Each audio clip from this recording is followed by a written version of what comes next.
Hey everybody, how we doing today? So, you might be hearing some crackling. I think my microphone might be dying or something with the GoPro, I'm not sure. Just started yesterday, so I'm going to test it out today. But anyways, live through it. No worries, I'm actually going to go ahead and just buy another microphone regardless, so I just have a spare. And that is a Patreon support issue. Whenever I have issues like this, I've got that chunk of Patreon money that is sitting there, and I don't even have to think about it anymore. I got problems, I just buy a new one, and that keeps me up and coming, and problems like this don't happen so often. I'm just going to go ahead and do a voiceover. But anyways, today's video is about this new Esky medium light action rod. How it started was I went in to talk to them about the medium heavy, and the heavy that I had been testing out for them. And I was explaining to them that the weight and the feel for the rods are equivalent to those Shimano Terramars that I had been using. However, there's a big difference when I'm fighting a fish. Those Eskys fight one level up. What I mean by that is the medium Esky, when I'm fighting a fish, feels like the Shimano Terramar in a medium heavy. And the medium heavy Esky feels like a heavy Terramar, even to the point where I'm going to be comfortable using that medium heavy Esky as my primary spinning tarpon rod for next year's big tarpon. It's that equivalent to that heavy. And I've got that heavy Esky, which I had no clue what I'm going to use it for, because it's just, I don't know what I'm going to, maybe the large amberjacks on the wrecks, maybe the Brutus sharks, but they're just so overpowering. On the negative side, though, is when I'm fishing for like the bonefish on the flats, or the yellowtail snappers on the reef, or the mangrove snappers, or even some of those jack crevalles in the channel. That medium Esky is a bit overkill for those.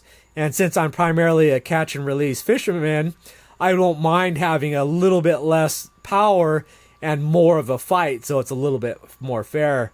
Well, he had these blanks for the 100% carbon blanks in a medium light action rod, and he also set it up in that he replaced the longer fighting butts to a shorter one, so it's more equivalent to like an inshore style rod, where the focus is not so much on getting as much leverage to fight a fish by being able to plant it into your hip and pulling, but a shorter rod butt gives you more rod length, which will give you the ability to cast farther, cast lighter jigs, cast like just a live shrimp on a hook to a bonefish, or even to like the soft plastics, skipping those underneath the mangrove trees to those juvenile tarpon that are laid up under there. And just to make it more of a fun fight. So he set this new rod up, and that's kind of what I'm going to be doing today. I'm going to go out, brought the cast net, going to get some of the live pilchards, and just go out and try to bend a rod, maybe catch some of these jacks, and those are always a good test, and see what this action is so I know how to use it later going forward. So anyways, that is the plan.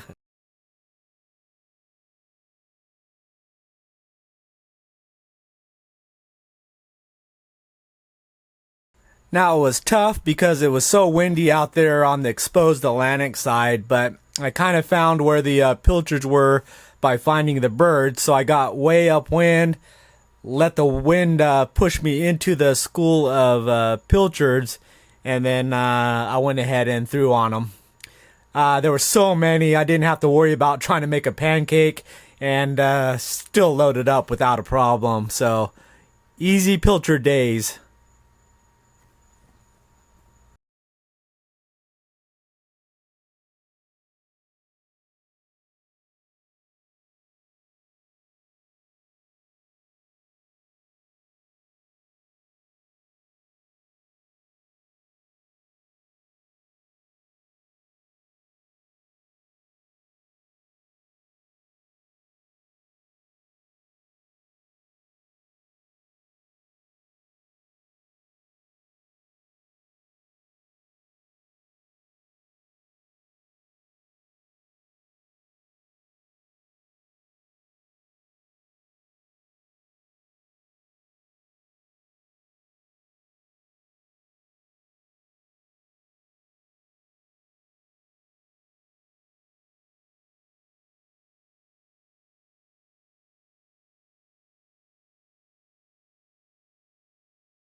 Now I wanted to test out this light rod, so I hit it out to the Shark Channel using those live pilchards, and I wanted to test it out with the Jack Crevalles that I'm always playing with out there, since they're a very good controlled specimen.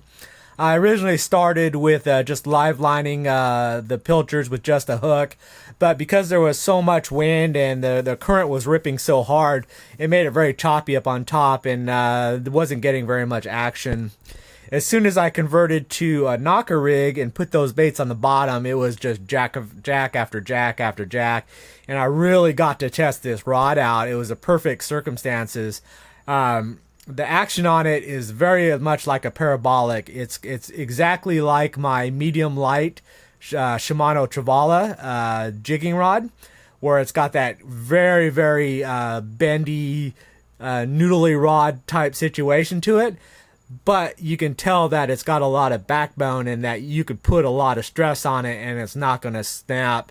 It just worked out exceptionally well that I got to fight a bunch of those fish, get to feel kind of like where the limits are, although I never got to the point where I thought I was going to break this rod. But it was super fun fighting these fish like that. So this is like the perfect rod for me for on my fun fishing days.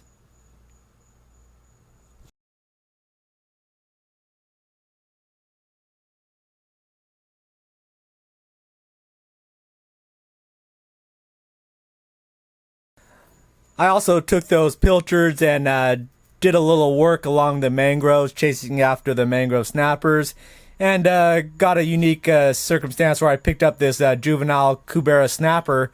So that was nice to add to the list of fish I've caught with this rod. But yeah, pulled it out, no problems.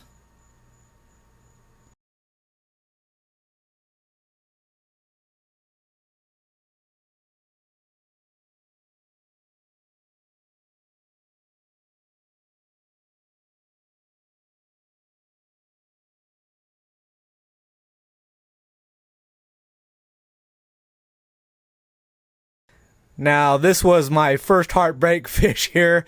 It was basically the magic hour right at sunset.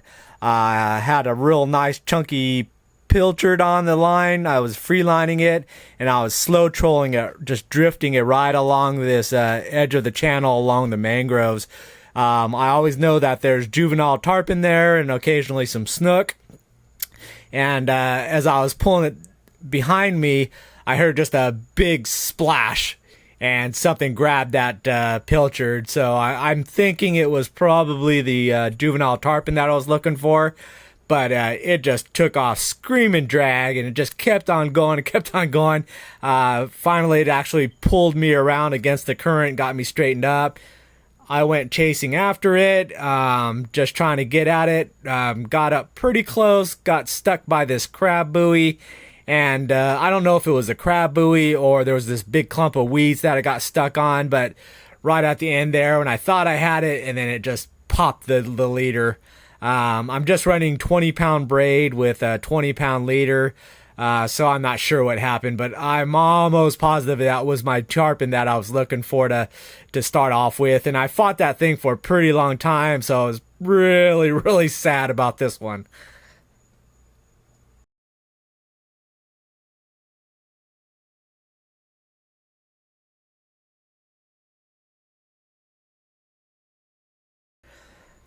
Since the sun had set and pretty much over with the magic hour, and I was kind of bummered. I still had some of the pilchards left over, so I figured I would target a Hail Mary shot and make the run back to the boat launch and throw some pilchards out and possibly see what happens. But otherwise, for the day, I was totally happy with the new light action Esky rod. It's exactly what I was needing, just something that I could have really good fun with regardless of the size of the fish, and it just fit the bill perfectly. Alright, we are on like Donkey Kong.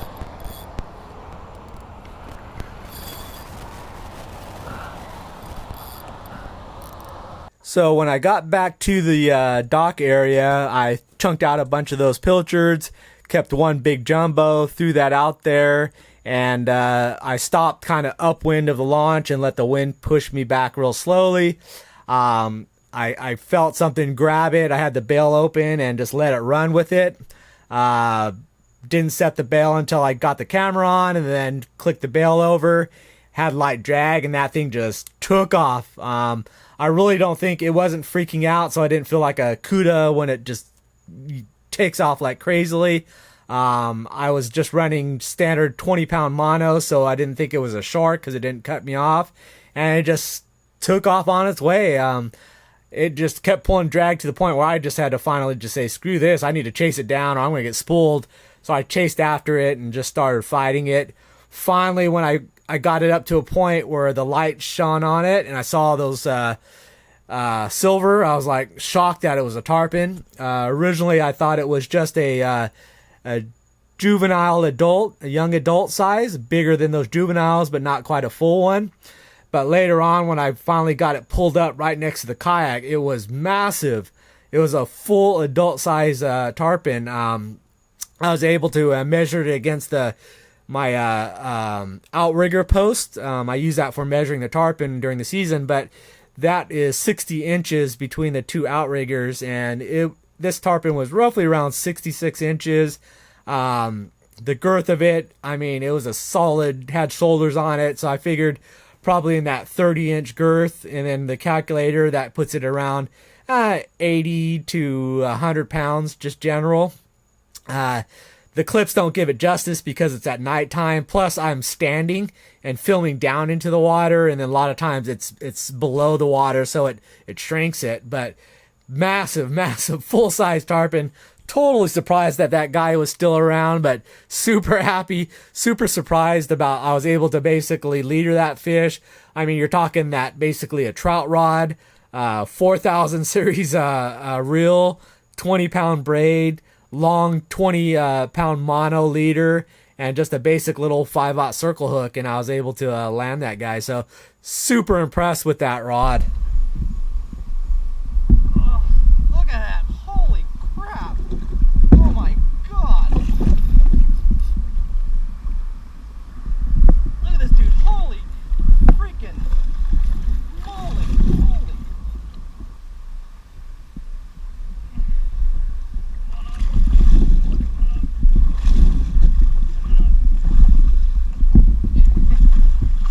Oh, shit. Oh. Well, I don't know what to say about this rod.